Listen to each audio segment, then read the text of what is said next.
Hello everyone.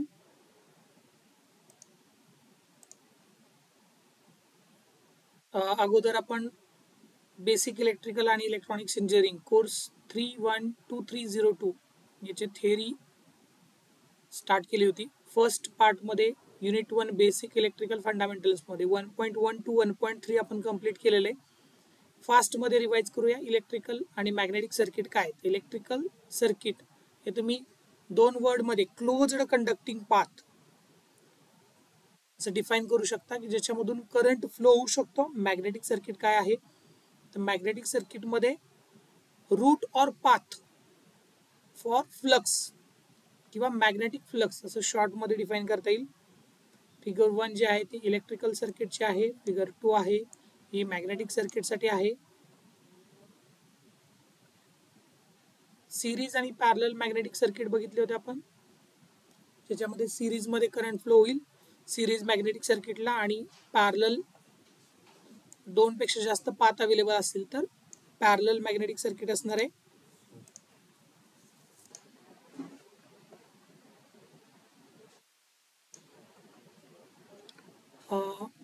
त्याच्यानंतर आपण Faraday's law of electromagnetic induction बघितलेला. फर्स्ट लॉ मध्ये जर मॅग्नेटिक फ्लक्स लिंक झालं सर्किटमध्ये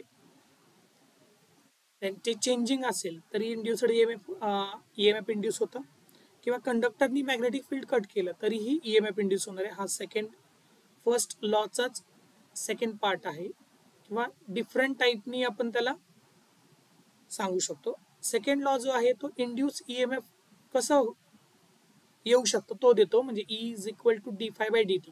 फाय फ्लक्स आहे आणि रेट ऑफ चेंज जर असेल तर ईएमएफ इंड्यूस होतं, म्हणजे इंड्यूस झालेले ईएमएफचं मॅग्नेट्यूड देण्याचं काम सेकंड लॉ करतो.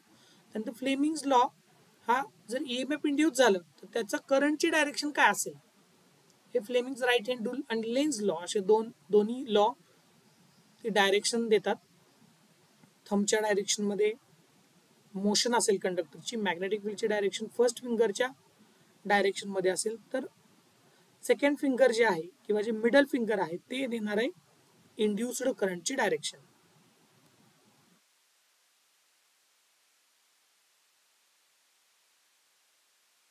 लेन्झ लॉ मध्ये पण तेच सांगितलेलं आहे की हा इफेक्ट देतोय इलेक्ट्रोमॅग्नेटिकली इंड्युस्ड झालेल्या करंटचा, की करंटची डायरेक्शन कशी असेल तर तो ज्याच्यामुळे प्रोड्यूस झालाय मॅग्नेटिक फील्ड कट होण्यामुळे तर तो मेन मॅग्नेटिक फील्डला अपोज करेल असं करंटचं डायरेक्शन आउटपुट मिळणार आहे आपल्याला.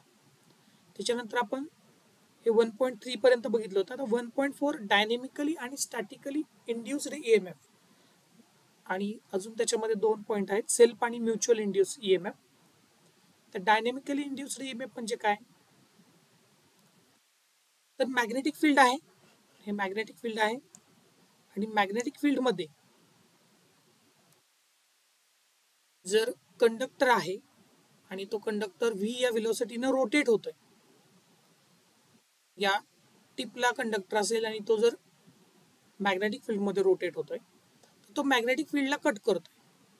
तर सेकंड डायग्राम मध्ये कंडक्टरची पोझिशन चेंज झाल्यानंतर एक अँगल क्रिएट करतोय तो मॅग्नेटिक फील्ड सोबत, तो दिलेला आहे. इंड्यूस झालेले ईएमएफ हे BLV साइन थिटा या इक्वेशन न देता येतं. तर बी मॅग्नेटिक फील्ड डेन्सिटी आहे, L length of the conductor, कंडक्टरची लेंथ आहे, V velocity at which conductor is rotating, आणि साइन ऑफ थिटा. तर थिटा हा मॅग्नेटिक फील्ड सोबत होणारा अँगल आहे.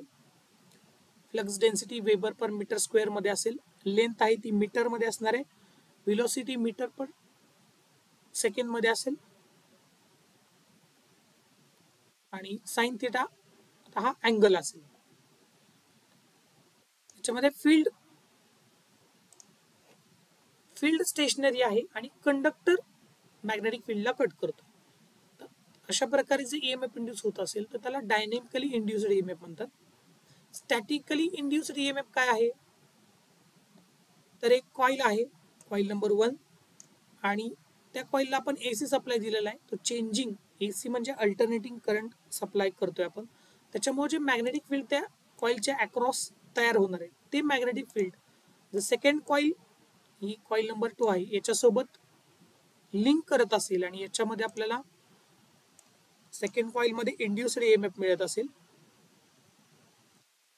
तर हे स्टॅटिकली इंड्युस्ड ईएमएफ आहे.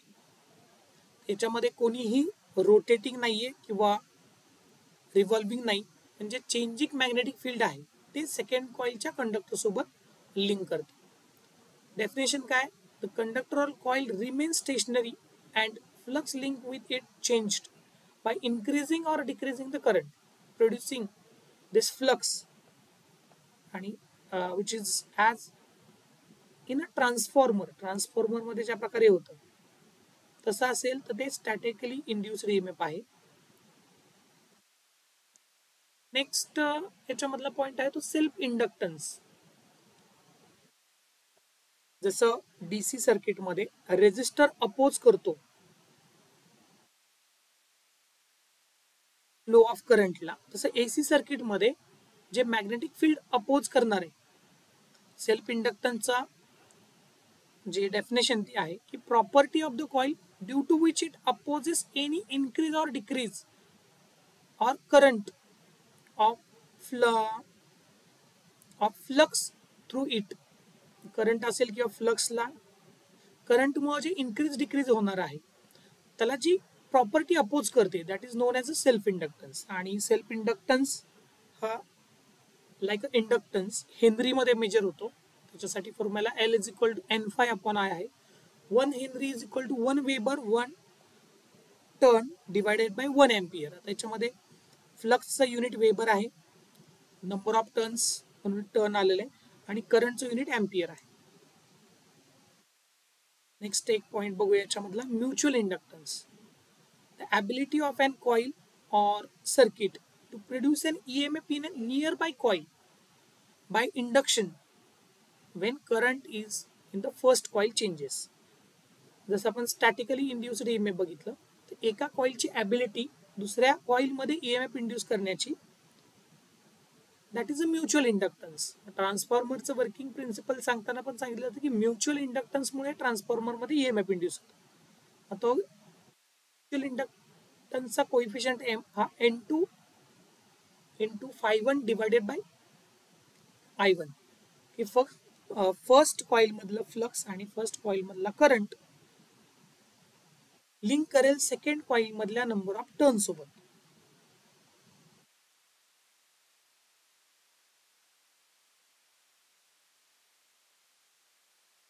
1.5 आहे AC आणि DC क्वांटिटीचे advantages over AC. Advantages of AC over DC supply. मग DCचे आणि ACचे ॲडव्हान्टेजेस काय काय आहेत ते आणि त्याच्यामधला डिफरन्स हा आपल्याला 1.5 मध्ये बघायचा आहे. तर वेवफॉर्म ACची वेवफॉर्म अल्टरनेटिंग करंटची फर्स्ट ही आहे, टाइम ॲक्सिस वरती प्लस मायनस आणि 0, आणि वेवफॉर्म DC साठी स्ट्रेट लाईन डायरेक्ट करंट. त्याच्या definitions alternating current that periodically reverses direction and change its magnitude continuously with the time. DC साठी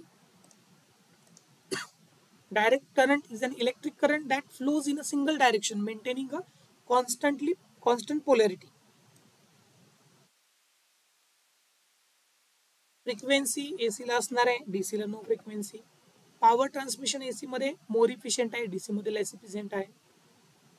ऍप्लिकेशन्स AC चे transmission line, distribution, electrical energy, electrical grid, household applications, light system आणि electric motors. DC साठी application electronic devices, computer, mobile phone, battery आणि power devices. Transformer AC मध्ये आपण use करू शकतो, DC मध्ये transformer we cannot use. AC मध्ये measurement of AC is effective म्हणजे RMS व्हॅल्यू फक्त मेजर करतो आपण. DC मध्ये तर डायरेक्ट ॲव्हरेज व्हॅल्यू जी मिळते तीच आहे. सेफ्टीच्या दृष्टीने AC इज मोर डेंजरस. याच्यामध्ये DC डेंजरस नाही असं नाहीये, तर DC पण डेंजरस आहे पण कम्पेअर विथ AC, कारण आपण AC चे हाय व्होल्टेजेस यूज करतो त्यामुळे AC मोर डेंजरस आहे. थँक्यू.